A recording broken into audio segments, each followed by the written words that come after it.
Good morning, ladies and gentlemen. Welcome back to the day of the video. Darren, how's it going today? Today, it isn't the morning. It is night time, but it's not too late. It's just gone 11 o'clock, and I am heading off to bed. I was up late last night. I think I might do this more often. Like Thursday night, stay up really late working. So like the hours kind of count for today, and then I can like take a break off today. That's my general plan. I think that's allowed, right? And also I time myself out so that like I'm tired and ready to go to bed at the same time as Laura, otherwise I'm like, I'll just stay awake because I'm used to it, you know? Right, that was us off. Ladies and gentlemen, today was a bit of a roller coaster day for us. It was off to a it was a really interesting day actually. It was off to a semi-good start as I was trying to dodge the traffic that has been in because of some temporary lights. I looked on Google Maps above and saw that there was a road that I could basically take which would go around and then like just completely go past the lights, and I'd save a decent amount of time. And I went over this way, saved a huge chunk of the traffic, could have just turned left and joined the queue, decided to go right because I'd seen the map above and I think I can go right and just around. Drove down this really narrow road with like a big muddy bank on one side, like, you know what I mean, like the ground was up and then there, and then the hedges on the other side. It was like frosty on the ground as well, so it could have been icy. So I was going down it carefully. Got to the end of it, farmer's house with like a gate, which turns out Google thinks that's a road. It's not, it's just like his track in his field, and it joins up with something that is actually a cul-de-sac. So I had to reverse a good 500 metres back along this thing because I couldn't do a three-point turn because it was too narrow. That was fun. Otherwise I got to work only 5 minutes late. So I did actually still manage to save myself a good 10 minutes of sitting in that traffic, even though I went the wrong way. And then at work today we were doing a couple of things. I confirmed the fact that I'd fixed the thing I'm working on, but the thing I'm working on was was like discussed a year ago, January last year. The changes were made and merged in July, and now someone's failed it because it didn't do this thing. So I went like, oh yeah, cool, done. That thing is done. But then it also failed it because of another thing it's not done. But this thing's mentioned in January, and like no one has even looked at it. No changes have been made. Like there's no conversation. So we were trying to find out basically who signed off on it to figure out whether or not they changed the requirements when it was first done, and now it was never updated, and because it's like all signed off and stuff. Now it's just like someone's just failing it and testing. So maybe someone like me, who doesn't know, who wasn't there, who is looking at the thing and says, oh, it should say this. But yeah, so I was trying to do that. Otherwise, we were doing code reviews and stuff today, and we won a battle. We made some waves, and I'm chuffed. I had a great day. Basically, we've been having this big discussion about whether or not we can fail a pull request based on the quality of the testing. And a big debate went on, going on about like this thing, and basically we made a load of suggestions. Someone wrote a test which was terrible.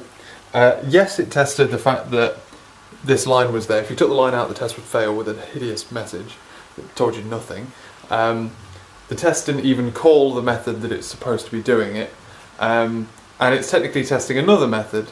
Well, it's testing a lot of different methods, and one of them calls something which relies on this thing, which is set by this thing over here, which is called by something that we don't know about. It's good fun. So we were going through, and I've kind of half explained this to you. We were like, right, the bare minimum you need to do for this is add better assertion messages, so it doesn't just say expected to got one. It says and try and like guess at the stuff.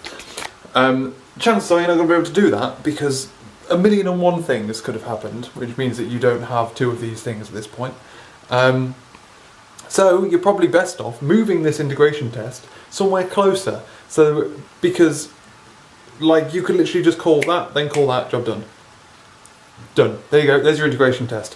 Even better than that, unit test the actual method itself. Um, and basically we suggested all these things and then explained why it is that, like, we said, like, at the very least you need to, like, make this more readable and make it more understandable what it's doing and what's important and what isn't. Because it's very difficult in those kind of tests, because they set up stuff and then they assert that it's set up properly, so it's very difficult to see what's important. How many of those asserts are actually important, you know?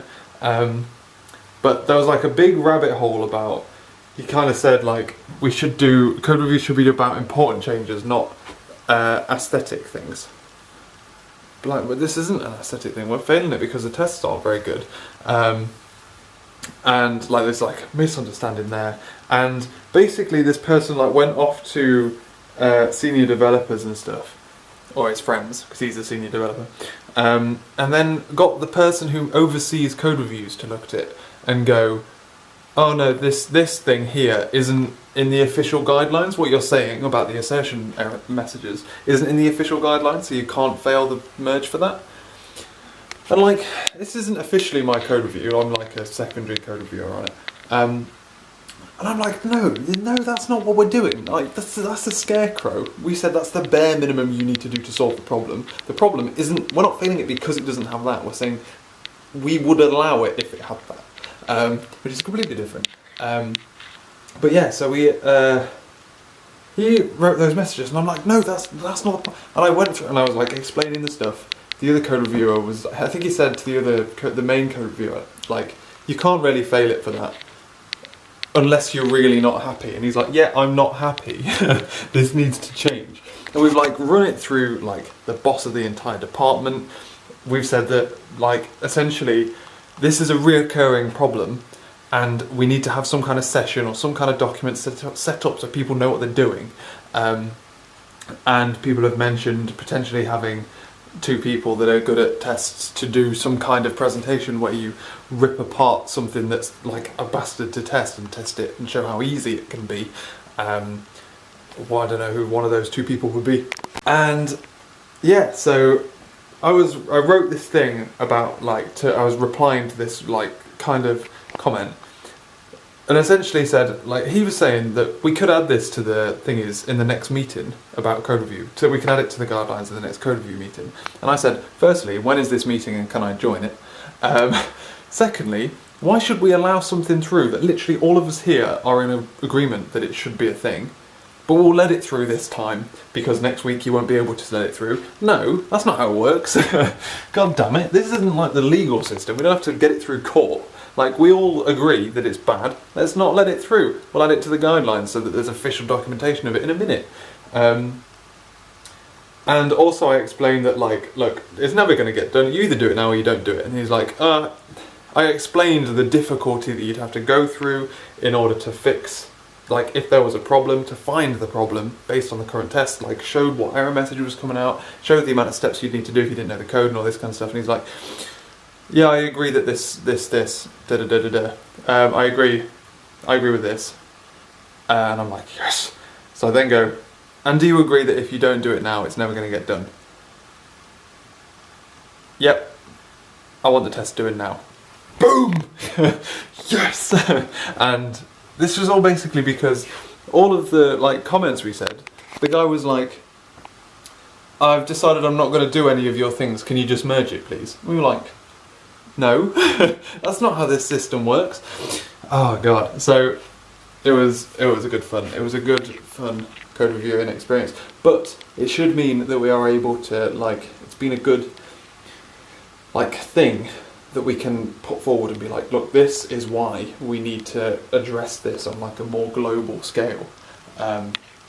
We need to have more structure and stuff. And the code reviews is the perfect place for spotting where testing is done badly, because there's nothing currently available that does stuff like that, is there?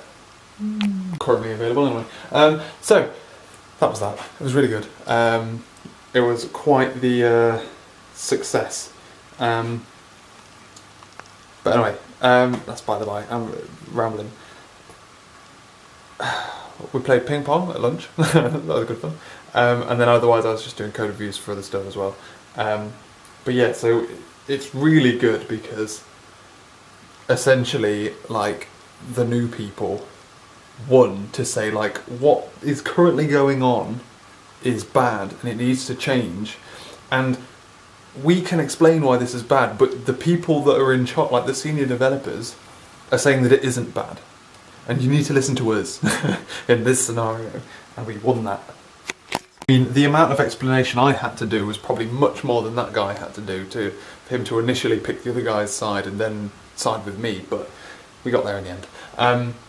Otherwise though, came back home and I did a little bit of programming there, so I've done like 2 and a bit hours of programming today, cheating, because of the morning thing. So, then waited for Laura to come home. Laura came home, we had dinner, which was fish. We sat and played some Overcooked for a little bit, and then we went to the gym, which is good because I haven't been to the gym in a flipping long time. I wasn't really in the mood, and I was a bit like I had a bit of stomachache from dinner. So I didn't go hard, but I didn't go home either, so that was alright. It should mean that like I'm in the rhythm for it for when we next go in the weekend. It's been really busy this week, but no one ever goes on a Friday. But saying that, it was much busier than a normal Friday. And according to Google, it was like nearly empty, and we're like, there's fucking loads of people here, boys. What else? So yeah, we then came back home, had showers, got dressed in pyjamas, watched the second episode of Grand Tour, which was absolute horse shit, and now heading to bed. Good day. Right, ladies and gentlemen, thank you very much for watching. I was probably already in bed and asleep. I'm going to go brush my teeth, and I'll catch you later.